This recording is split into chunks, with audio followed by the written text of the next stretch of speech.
dalam yang jod para salah to yang mentah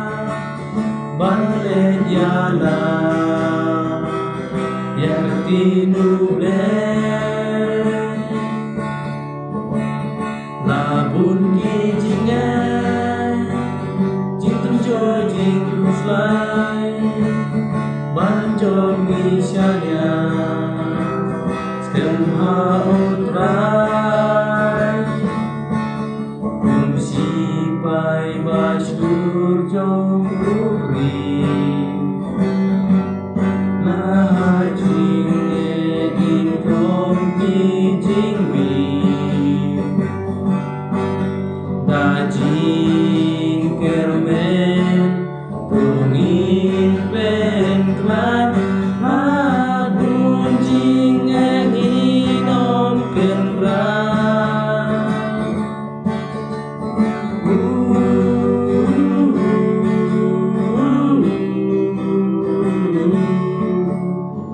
la la la la la la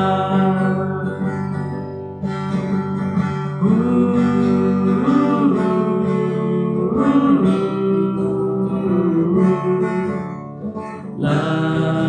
la la la la la ni long kun samla kawe ban menta in lang kasala badabala ken mau ide banyak rela kawe gajing winsnok tila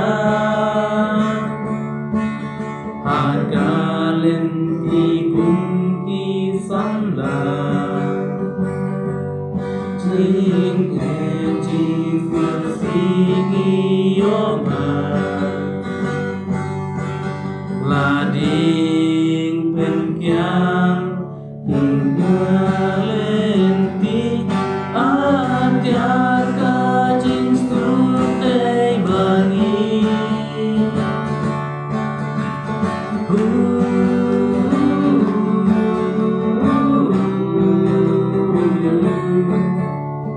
la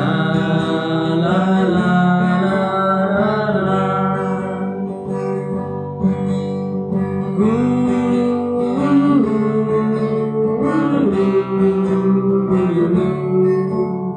la la la la la la la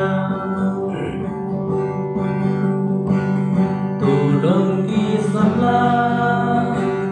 kibat resito